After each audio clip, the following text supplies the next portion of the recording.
Hello friends, welcome to my channel SushantChessWise.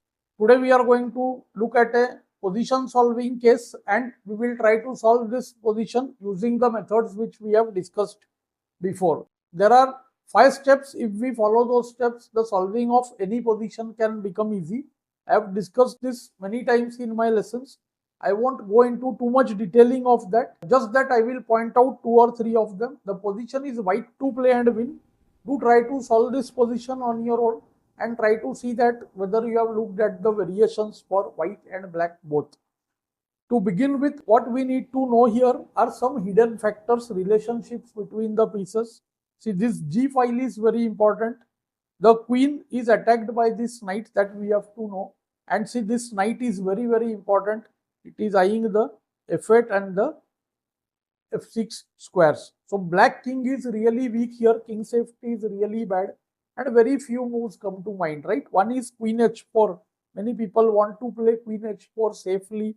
And I would say maybe it's okay, but it will allow this knight definitely to come and settle on g6.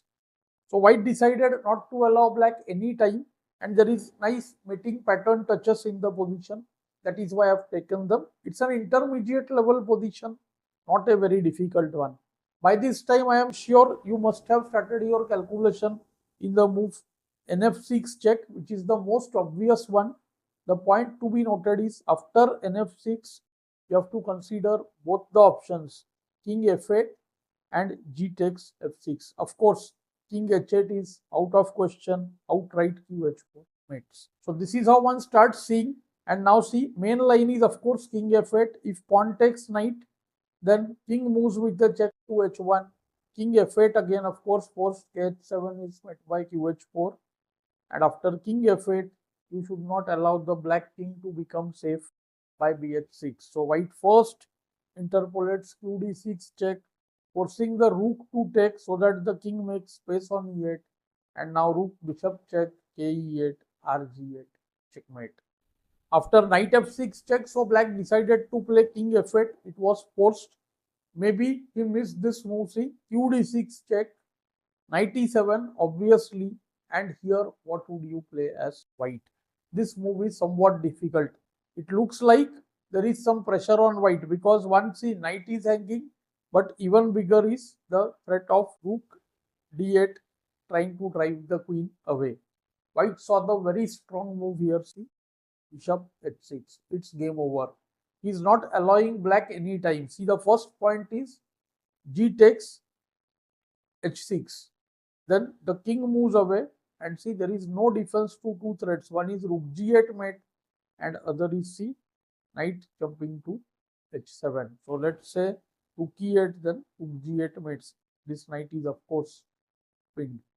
So black decided to play ne4 in the game, and to ne4 also, see, king f1. This time king couldn't go to h1 because of nf2 check.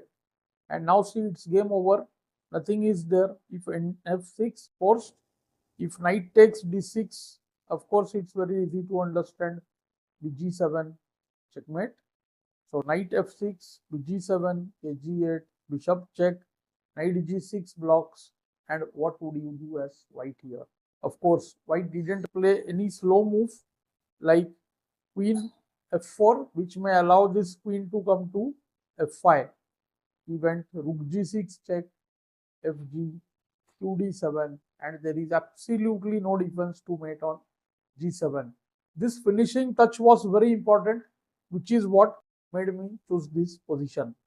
And to bh6, if rook e d8 is played, then too there comes king h1. This is the killer move, finishing of rook d6, bg7 mate. So the objective in this position was to try to calculate the whole thing in your mind. Definitely try to use a physical board and then try to solve these positions. Then it would be highly effective. I hope you liked this lesson. Let me know how difficult or how easy you found this position in the comments below. Thanks for your time.